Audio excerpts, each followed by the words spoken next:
Welcome to the Black Paper. My name is Ndukwe Onoha. And I'm Cheta Wanze. Right, Cheta, before we start, you had you had something you wanted to get off your chest with regards to sunshine and cold weather. No, I have nothing to say. I have nothing to say. Just explain to the listeners why we missed last week's episode.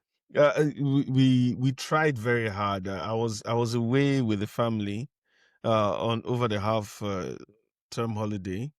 And we did try. We actually recorded quite a bit until the internet suddenly showed us who was boss. So, sorry, I apologize to the listeners. We were not able to make last week's episode because the internet got in the way. And Cheta, all through the time we tried to record, Cheta suffered the beautiful sight I was enjoying. And but anyway, we're back. We're back this week. The internet is good. Even though the weather is dreary, but hey, the show must go on. You've become very British, talking about the weather and all of that. Ah, man, what else?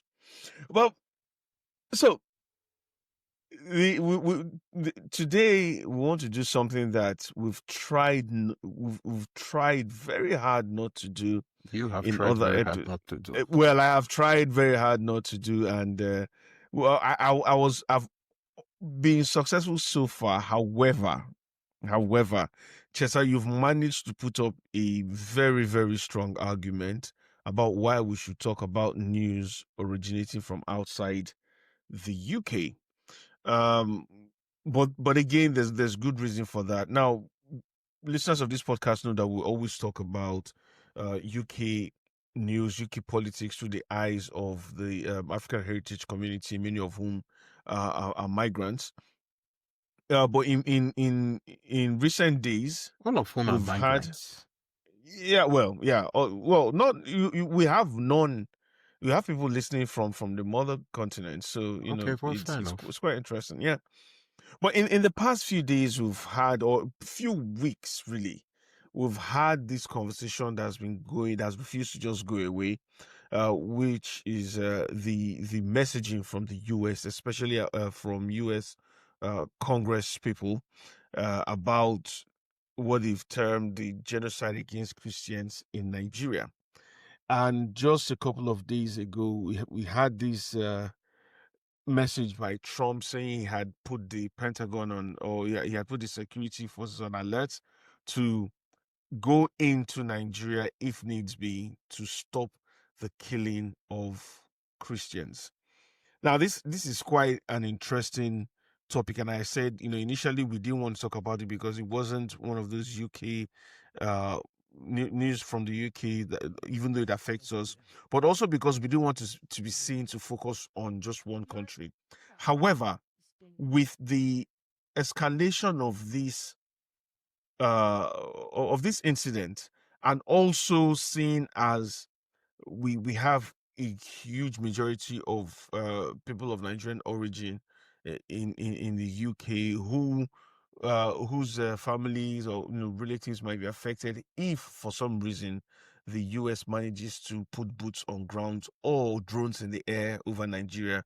We thought it would be interesting, or it would be good to talk about it. So, Cheta, why on earth is America suddenly, it seems, interested in Nigeria? Good evening, everybody, and forgive me. I'm a bit buzzy. I've had a very busy day at work today. In short, I came off a meeting just before we started recording this. So the Americans, yes, over the weekend, the Americans, so we're recording on Monday, the 3rd of November. The Americans president over the weekend designated Nigeria as a country of particular concern, basically accusing the Nigerian state of aiding what they term a Christian genocide. So I think it's important to start off the bat by saying that, in my opinion, and this is what I've told all my clients today, in my opinion, this is it's an overreach from the Americans, but it does not absolve Nigeria, the Nigerian state, of culpability. There has been a lot of violence in Nigeria. My organization, SBM Intelligence, has done numerous reports. SBM Intelligence is a geopolitical advisory. We talk about politics, the economy, geopolitics, political economy, all of that kind of stuff. So we have done a lot of reports on the violence that has been in Nigeria, been going on in Nigeria for years now, and this violence has gotten worse. The first report that brought SBM Intelligence to a lot of public attention was called Terror in the Food Basket. And it was done 10 years ago to the month today. And at the time, I took part in some of the field work for that report. And in various parts of Nigeria, we spoke to farmers who had not been to their farms for 2, 3, 4 years at the time. So there has been a problem. Now, as these things tend to happen, when you don't sort a problem, it becomes worse because the impunity that goes around the issue simply makes it worse. So what has happened is, first things first, a lot of the conflict is between herders who are largely of the Fulani ethnicity. In short, almost all the herders are of Fulani ethnicity, and they are overwhelmingly Muslim. And then what has been happening is that in many cases, the herders attack farmers, indigenous farmers, who in Nigeria's middle belt are overwhelmingly Christian. So that has given it a religious coloration. And the Nigerian state has not done much to solve the problem over the years. So it has been getting worse and worse and worse. And it has given the Americans, I think it's important to state that this is not the first time the Trump administration is designating Nigeria as a CPC, a country of particular concern. They first designated Nigeria as a CPC in January 2021, just before Trump left office the first time. So it didn't have as much impact as this particular designation will have, because at the time he was going out, it was on January 5th, 2021. He was going to be out of the office in 2 weeks from that day. It didn't have an impact. And pretty quickly after he came into office, Joe Biden rescinded that designation. Now this is early in Trump's term. I think people tend to forget that Trump has not yet done up to 10 months in office this second term. And you can see that the thing has already had a significant effect on Nigeria's bond markets today. The bond markets were hit very hard.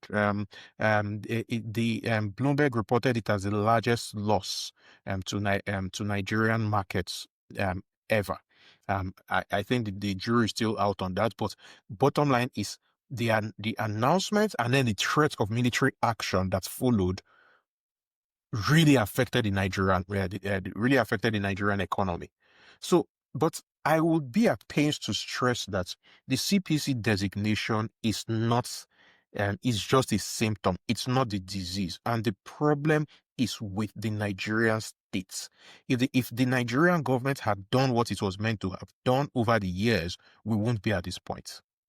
And it's quite interesting that you mentioned the problem being with the Nigerian state, because I, for one, have never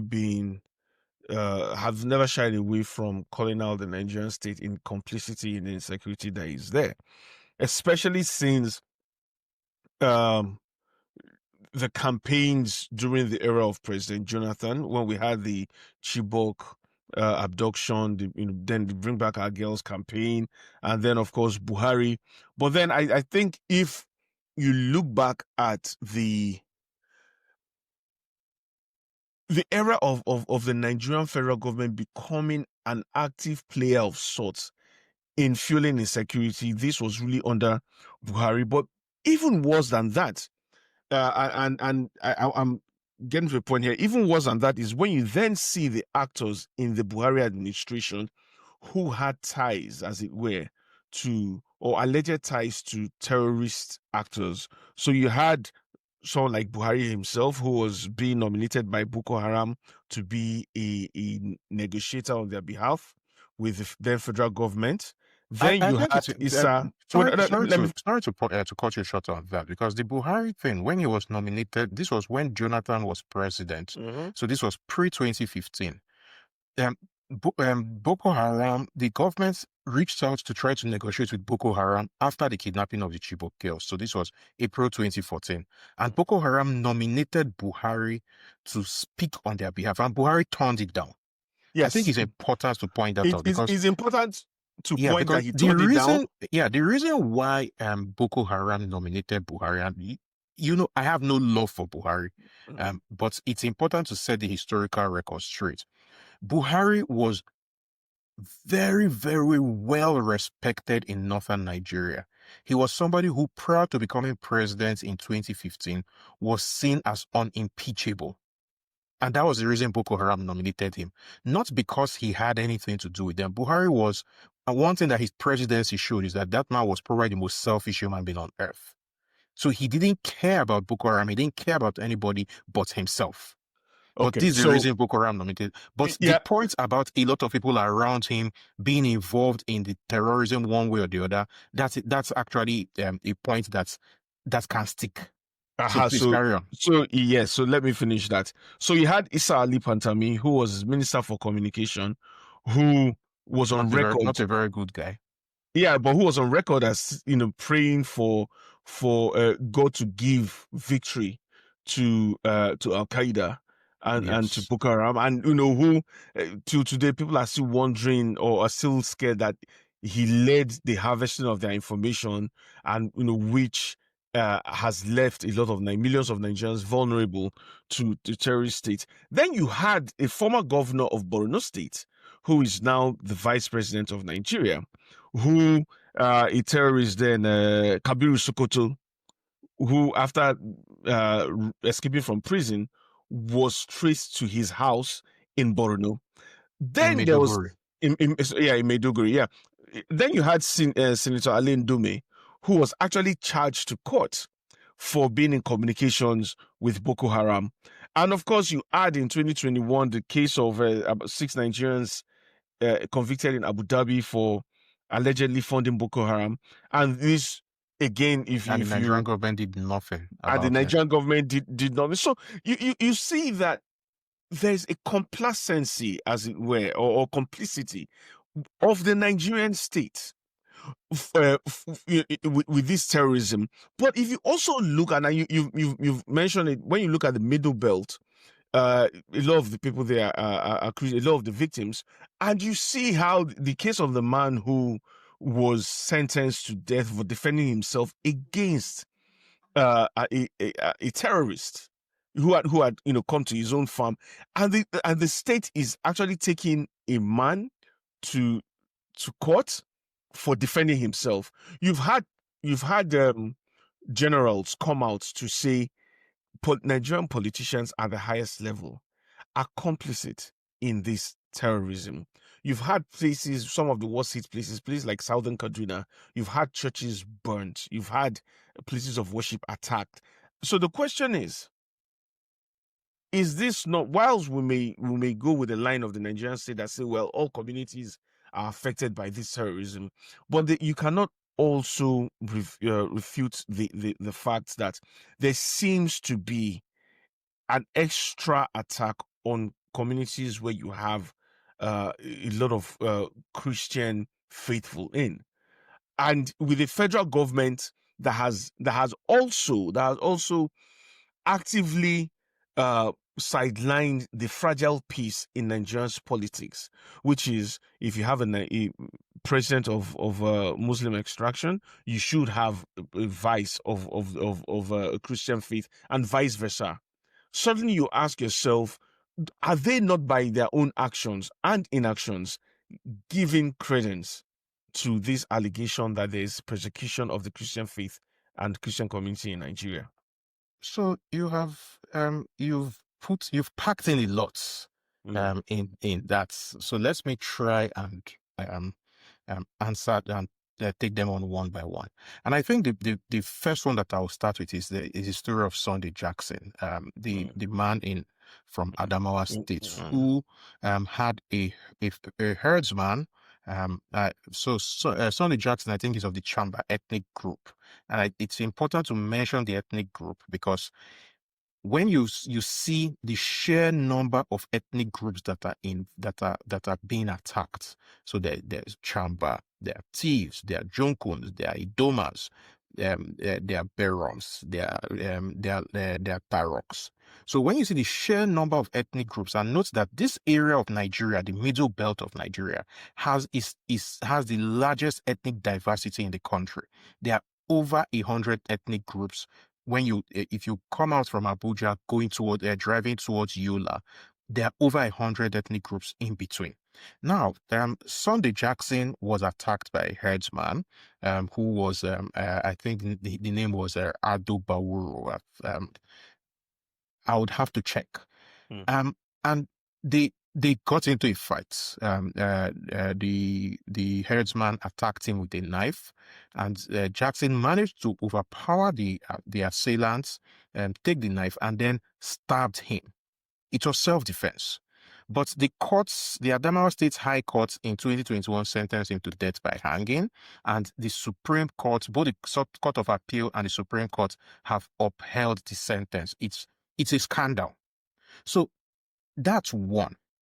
Secondly, you've talked about various politicians who have been alleged to have been involved in at the very least hobnobbing with terrorists. And I can say that this particular accusation can be made all round. Now let us start. I like to hold up the mirror. So let's start from our side of the country. When the IPOP thing was really, really getting big, governors from various southeastern states began to reach out. Nnamdi Kanu was going to see various governors. If you go to the Niger Delta, Ateke Tom, for example, a militant who killed people, was made a chief, was made the king of Okrika by Nyesom Wike. If you go to the southwest, the president, Bola Tinubu, enabled people like MC Oluomo. The point I'm making is that, yes, the elites in northern Nigeria have enabled all sorts of miscreants, but it's a Nigerian thing, and it boils down to a fundamental issue. The Nigerian political elites look at these people as people that they can exploit during elections.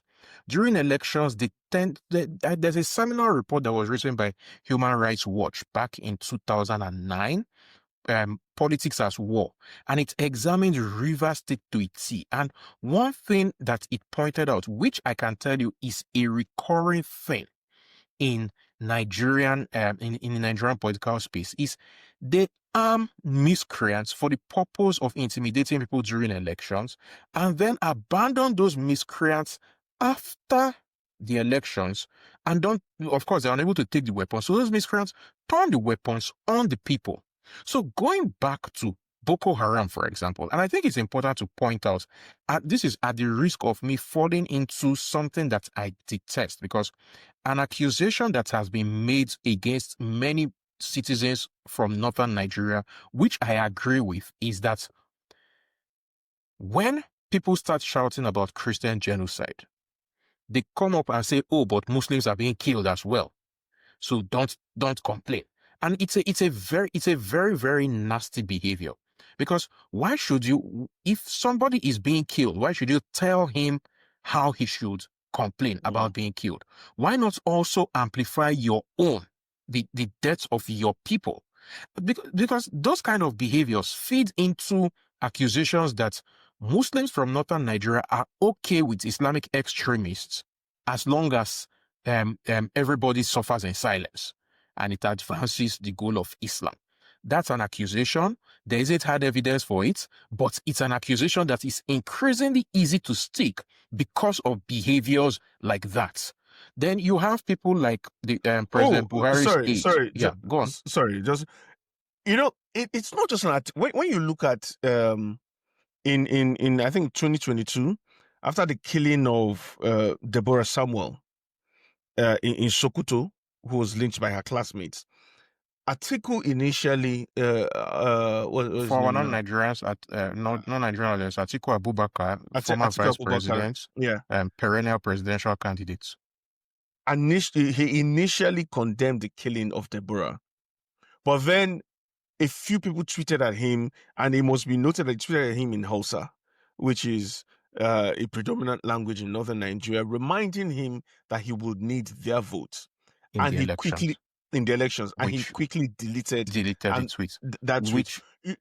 Which exactly makes my point about the problem with the Nigerian elites generally is that they use, so in a lot of other parts of the world where you have elections, what is prized is the debates, ideas. In Nigeria, what is prized is the ability to bring violence to bear.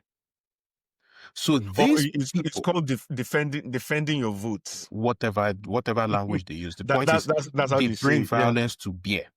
And these people value people who can bring violence. And as a result of that, they do everything not to offend them. It's the politicization of everything in Nigeria. I mean, think of, for example, the failure of diplomacy within the Nigerian government that led to this designation. The Americans have been telegraphing for at least 3 months that this was coming. They have been telegraphing. Ted Cruz has been lauding it. But what did the Nigerian government do? They chose to play politics.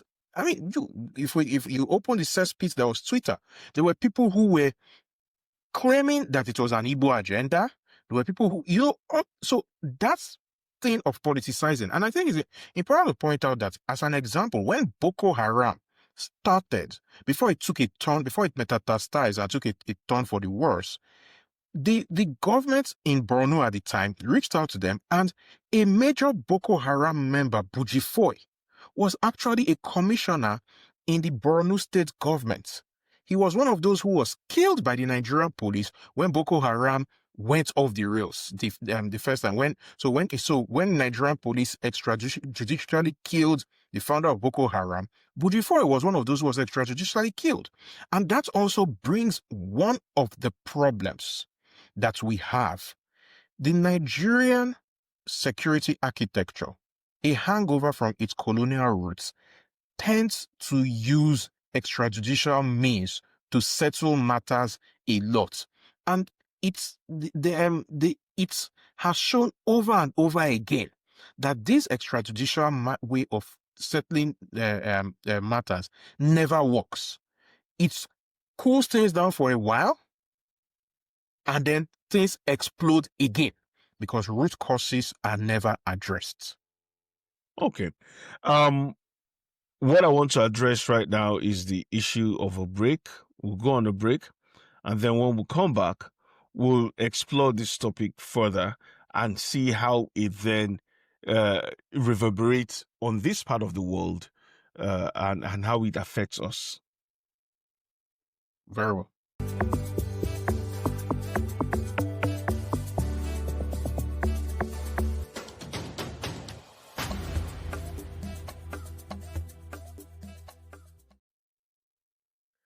Welcome back to the Black Paper. My name is Ndukwe Noha. And I'm Cheta Wanze. Cheta, in the first half of this episode, we're talking about just this CPC issue, Nigeria being designated as a country of particular concern, which, for those who may not know, is a designation used by the U.S. State Department that provides for sanctions against countries that are engaged in severe violations of religious freedom, and the argument is that at the moment, Christians are being persecuted in Nigeria by the Nigerian state. They called it Christian Or they genocide. called it Christian genocide. It's also pertinent to know that other countries that have this designation against them include Afghanistan, Burma, China, Cuba, Eritrea, India, Iran, Nicaragua, North Korea, Pakistan, Russia, Saudi Arabia, Tajikistan, Turkmenistan, and Vietnam. So, on one hand, it almost makes you wonder if anything much is going to come out of it, because if you have countries like China, India, Russia that are still in one way or the other uh, on trading terms, despite Trump's on and off tariffs, it makes you wonder if this is going to have any effect at all. But Cheddar, what I also want to explore is the question of why Nigeria, why now? Because you alluded to it, this is not the first time, and in fact, even before the 2015 elections, America had or had sent, there was a memo that Nigeria was on the verge of collapsing or failing as a state. There was a, so what happened was that there was a paper that was written by a U.S. Army major. This was a major, yes, not a captain. This was back in 2005, which projected that Nigeria would collapse by 2015. Yeah, and so that paper somehow it was supposed to be, before the election. It was an academic project. Yeah. But somehow it made it into the news cycle in Nigeria in 2006, 2007. I think 2006, because Obasanjo was still president then, and Obasanjo reacted violently to it, and it became it became a news item. But it came back again in 2015. It came back again in 2015 because people were now watching to see whether it was really happening. Yes. Yeah. And I think that was part of the pressure point against the Jonathan administration then, to say, look, you're about to make this a self-fulfilling prophecy. Especially with given that at the time Boko Haram was taking territory. But it's 10 years later. Nigeria is still there, even though Nigeria exists in you take those cartoon characters that have been completely bashed in and have plasters and black eyes all over them. That's the state Nigeria is in. Let's be pretty honest about where our country is, or our homeland is. The fact is, you rattled out a list of countries that are on that list. Some of those countries, so you have the China, you have the Russia, you have India, you have Saudi Arabia. These countries have deep economies that can withstand the shock, as it were. Nigeria's economy, unfortunately, is not that deep. It's still heavily reliant on oil. And there's something that I always tell my clients. The oil sector is responsible for about 6% of Nigeria's GDP and directly employs 19,800 people in a country of 213 million. So it's the oil sector in Nigeria, really, it just has an outsized impact because the government has been very lazy for decades. It's just very easy, that because oil is disconnected from the people, as it were. If all of government's revenues were from taxation, we'll be having very different conversations in Nigeria. Now, given the reaction on the bond markets and the markets generally today, you can see the impact.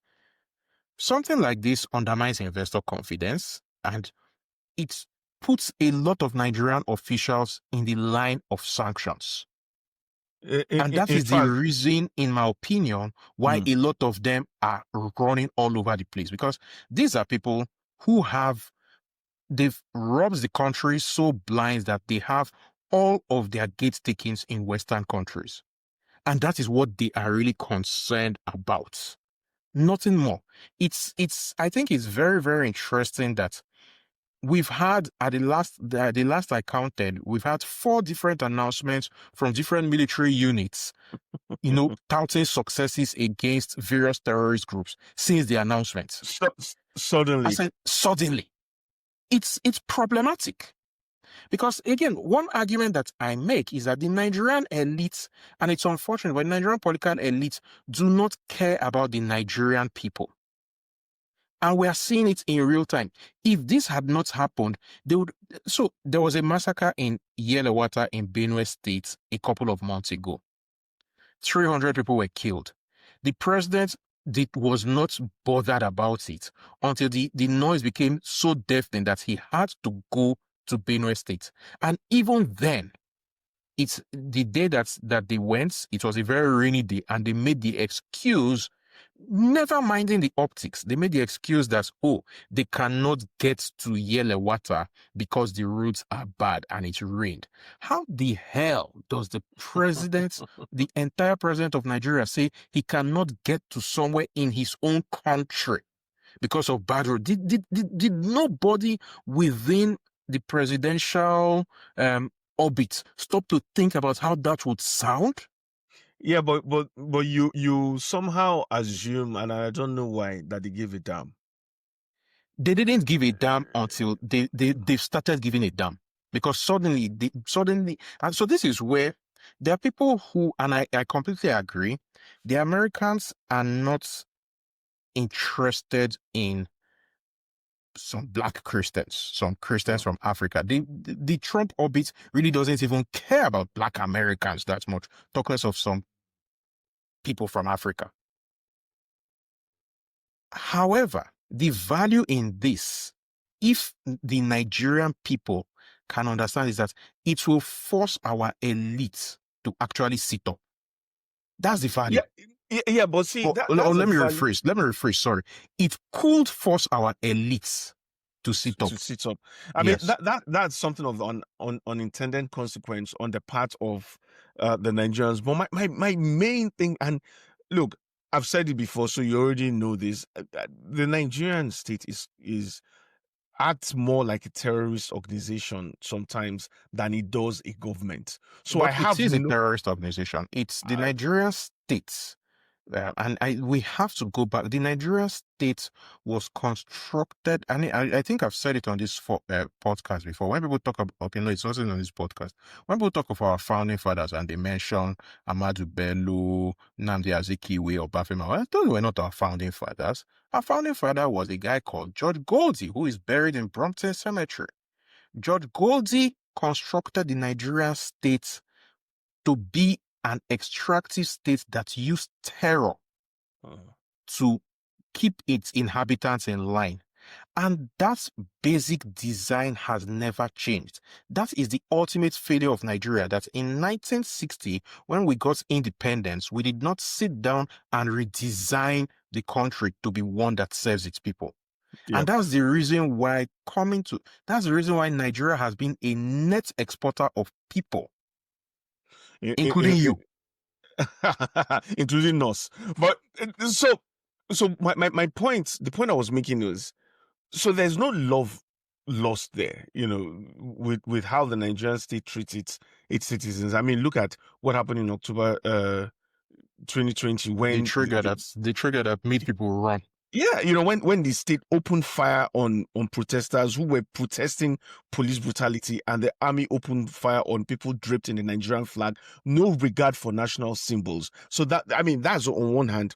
However, with that background, the question I still ask is, why this sudden love, as it were, for Nigerian Christians? Because you said it, the Trump administration does not give a damn about Black Americans. Talk more of some Africans in some villages that, in the Middle Belt, for instance, or that they can't pronounce in Nigeria's Middle Belt, that they can't pronounce. Why is it that, and it's sorry, so it's not just Ted Cruz or members of the American Senate. Even suddenly, I think what really got me riled up was seeing Bloody Robinson, apologies for the French, but Tommy Robinson in the UK talking about suddenly having some love for Christians in Nigeria. And I'm like, what the heck is going on? What is this coordinated narrative that is being set? Why? One word, Israel. So it's not an accident that the coordinated efforts to really push this over the line began after our Vice President, Kashim Shettima, made a speech at the UN which talked about Gaza. It's not an accident. So it's again, it's kind of like this, for, in my opinion, is a classic example of the the I'm trying to find a polite word and I can't. So I'll just skip it over and let's any listener fill in the gap here.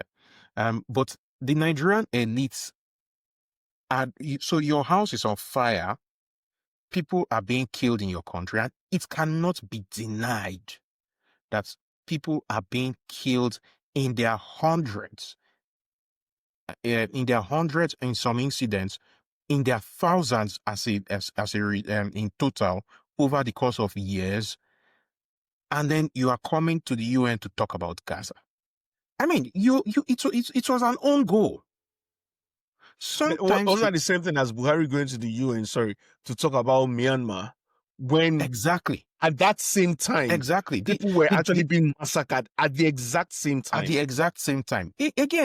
So the Nigerian elites have, and this is since the time of Murtala Muhammad. We've always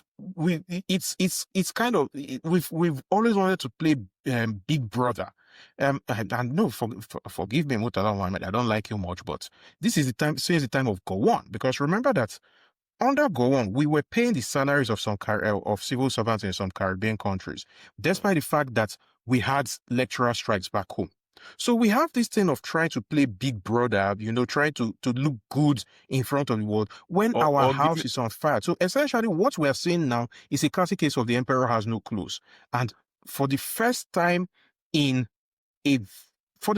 pretty much in our post-colonial history, we have a big bully on the block that is willing to, the emperor has no clothes, but he wants to pretend that he's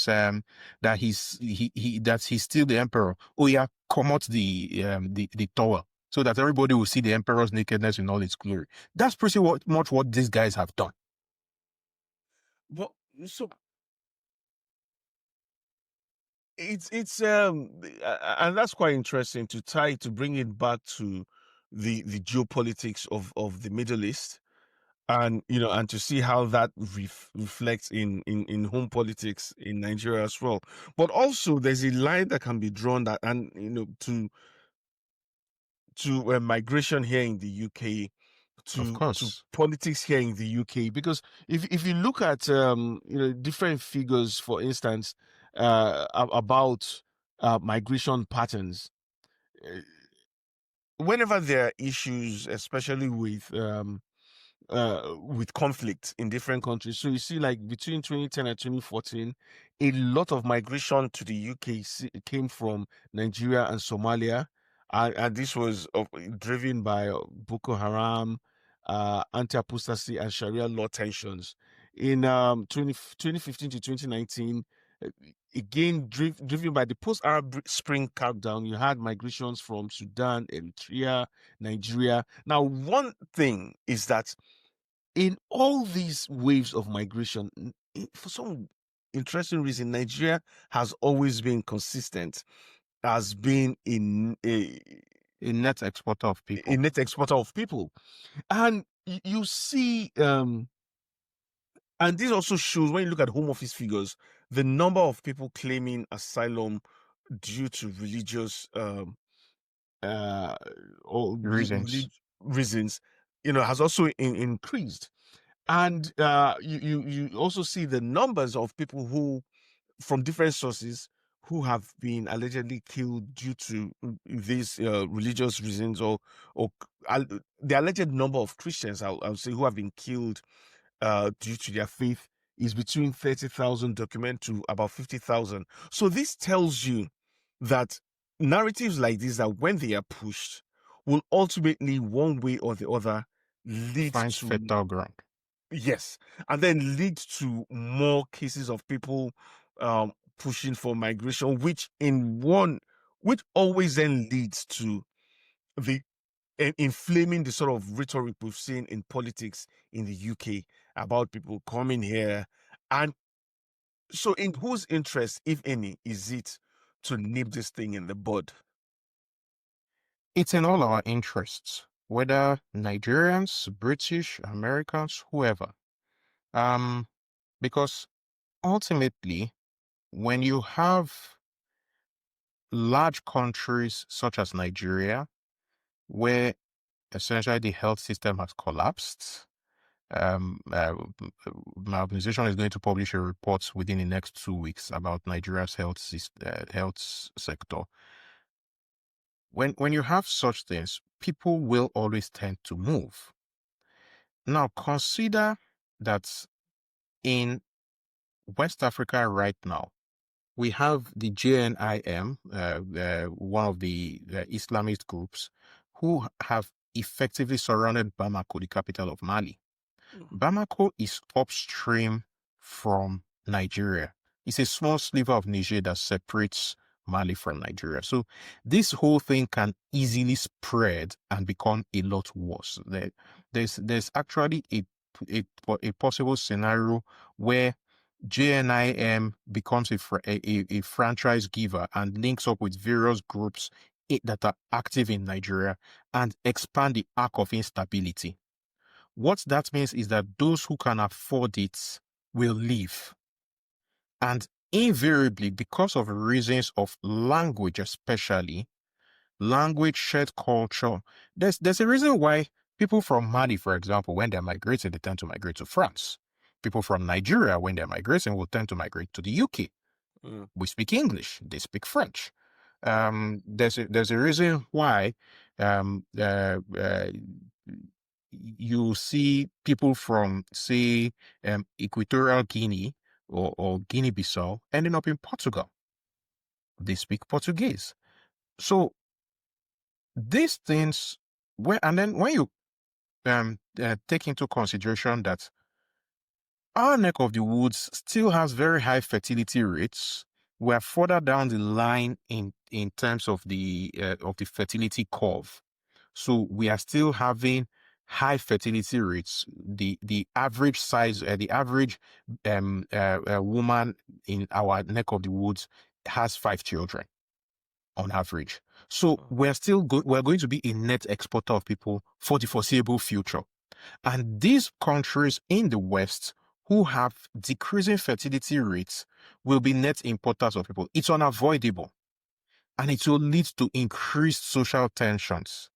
So the real question that Western countries should be asking is, are they going to have to abandon democracy or any pretense of democracy in order to push through certain harsh legislations in order to, quote and unquote, preserve the purity of their countries? But this violence that the irresponsible Nigerian state has failed to nip guarantees that more people will leave Nigeria. It's just that simple. So is it in the interest of countries like the UK to then try to and I say this lightly. The UK has cut its aid budget. Don't forget that. Oh yeah, well, intervention cut it 3 times. Intervention often comes in many forms. But well, one thing that history proves is that a military intervention doesn't solve anything. Yeah. There are root causes of all of these things, and ultimately the root causes are economic. It's a quality of life issue. I can tell you for free that the average human being, if all things being equal, your average human being will prefer to stay close to where he was born. So look at us as examples. My parents have 4 children. With the exception of me, who is in Nigeria regularly, the others were scattered far away. Well, 2 of my brothers live in the same place in the US. We have cousins. So if I go back one generation and take my grandfather's children, 10 children, all have their own children. Give or take, about 70% are far-flung. Some in Canada, quite a few in the UK, and even those in the UK are not in the same location, except a few. quite a few in the US, far-flung. These things actually kill family cohesion.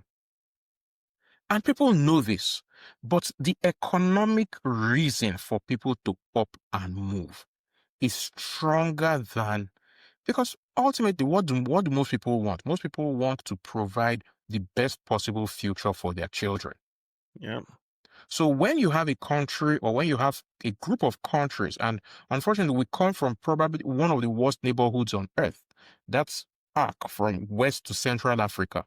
It's a haven of conflicts, irresponsible governance. So invariably, people will look at this and say, hell no, I have to go. Mm. And then more black bodies show up, and the Tommy Robinson see and like, oi. I was sort of like rather being tongue in cheek earlier when I talked about the intervention, because I wanted to slide in the theory, as it were, that all this is smokescreen for France trying to stage a comeback in its lost former colonies like Mali and the other Sahel states.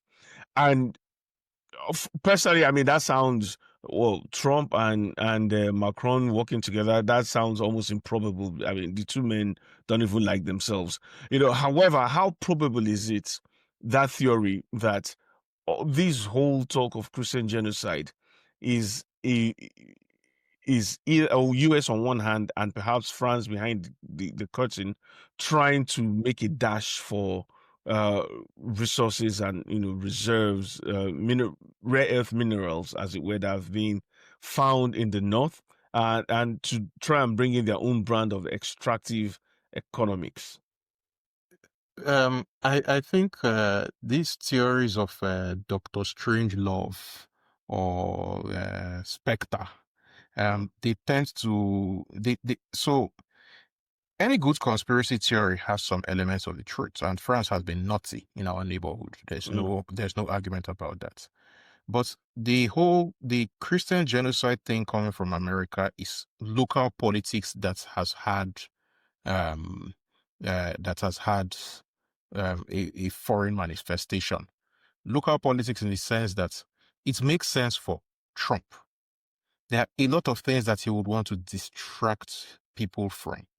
And because of the conduct of the Israelis in Gaza, a lot of his supporters have been a bit turned off.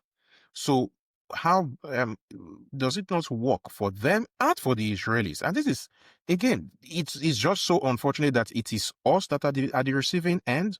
But from a strategy viewpoint, I actually admire it. Create a boogeyman that people can rally around and, call you a defender of the faith. Especially after they released that video. I don't know if you've seen it, of the of Pete Hegseth and a lot of the defense personnel praying, and then them America just showing its weapons of war, and in the background you have the Lord's Prayer, and I'm like, this is quite interesting. So now we have a Christian fundamentalist nation, or at least a Yeah, I Christian mean, fundamentalist it's military. good politics. It's great politics for basically a rally around the flag effect. It's great politics from their viewpoint. Again, I don't like it simply because my people are potentially the victims, and America's history of interventions far from their country is not very good. Have they ever had a successful intervention? Yes, the In the Second case World that War. yeah, no. What I mean by is that in the case that a country was left much better because they directly intervened. Like I said, the Second World War. I mean, Europe, Germany, Japan were left much better, but that's pretty much it. Okay, the Korean War, South Korea. But I mean, the argument can be made that the entire Korea, which existed prior to the war, was not left much better because we have North Korea. But again, that's all semantics. American interventions do over and above tend to have a lot of unintended consequences, and those unintended consequences are usually very, very negative for the population at the receiving end. And geopolitically, America is the ultimate beast because they are protected by layers of oceans on both sides and are in a neighborhood where nobody can challenge them. So they can cause havoc half a world away, and then after they get tired, they just get rephrase. After they get bored, they will just up withdraw and leave and leave you to deal with the mess. And one other unintended, just to round up, one other unintended consequence we're seeing now, especially in Nigeria, is the ethnic dimension. Now, over the past few years, we've seen politics take on an increasingly bitter ethnic tone. It's increasingly disgusting. That part Ndukwe is a choice by the current government and its acolytes. They have chosen to play on ethnic animosity. They have chosen to amplify it so that basically to keep people divided, divide and rule, to keep people divided so that people are not focused on them doing the wrong things, which they seem to constantly be doing. It's been a deliberate choice. And we see that playing out now in the response to the designation of Nigeria as a CPC. Here's what I'll say, and of course I'll then leave you to say your last words. Here's what I'll say. Look, there's always more than meets the eye. We should never remove our attention from the failure of the Nigerian state, who have not just failed to safeguard its citizens, but have acted as a terrorist organization against its own citizens. And we never needed America or any other nation to point out just how complicit the state is in the terrorism against its citizens. And in whatever way we can, we have to just keep holding that government to account. But I'll also say that we should be careful what we wish for, because an external power coming in to sort out things never. I don't know anywhere in Africa where external power sorting out local politics have somehow led to a more cohesive community. And this is not it me. hasn't happened. So I'm deeply skeptical about what the US wants to do in Africa. However, we must lay the blame at the foot of this government that have made it not just possible, but almost fashionable now for people to think, you know what, if all it takes is American intervention in the country, so be it. It's a sad day for us. Very sad. My own final thoughts, two concise thoughts. For Nigeria, the path forward, the thing that has driven a lot of us away from home, it's non-negotiable. We need to find accountability. I can't say restore, because Nigeria has never really had accountable government. We need to find accountability. We need to find it somewhere to be able to put aside the differences that God gave us. It's not my fault that I was born an Igbo guy. It's not the fault of Bashir in Nasarawa that he was born an Ariwa guy. It's not the fault of Oladipo in Ogbomosho that he was born a Yoruba guy. We need to be able to put these differences aside and prioritize holding our politicians' feet to the fire, demanding accountability of them. Because once we have that accountability, then we can get trust in the states. And the state can truly begin to prioritize the security of Nigerians. Without closing this circle and making it a virtuous cycle, we will continue in this vicious cycle where our economy and our international standing will continue to erode. This whole CPC thing shows how internal misgovernance in a country cannot be contained and can be weaponized by external actors. Unfortunately, for us and even for these external actors, the law of unintended consequences has a way. So when you look at the current ideological battles in Western countries, When you look at economic instability that is creeping around the world, not just in our part of the world, but in Western countries, the big problem in the UK, as an example, is not immigration, as your friend Nigel Farage or Tommy Robinson will want to say. It's cost of living, it's the economy. Mm-hmm.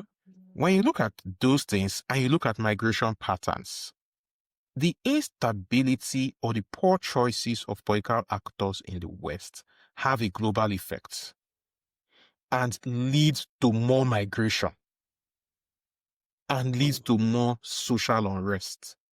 So if the Americans go ahead and I don't think they will do it, but Mr. Trump is a very mercurial fellow. So one thing that has become very dangerous in my profession is predicting geopolitical events, because it depends on which side of the bed Mr. Trump wakes up tomorrow. That's the power of the U.S. presidency. But from a purely logical point of view, I don't think that they will do it. But if they do it, if they bomb Nigeria, they will end up creating more refugees. And where will those refugees come? So people like Keir Starmer should be on the phone to beg Mr. Trump, please, don't bomb those people. Instead, find a way to improve the economy. Or at least just place sanctions on key players. That will be very welcome. That will be very welcome. Place sanctions on key players. I don't think there will be any Nigerian alive who will be upset that certain players in this administration have had in not just any travel. Nigerian administration, not just this one. Yeah. In any Nigeria, will have had sanctions on either travel or their properties, many of which are here abroad. I think on that note, Cheta, we can draw a curtain on this episode. What do you think? Yeah, we can. Right. So I'll see you at the next one. See you at the next one. Cheers. Yeah.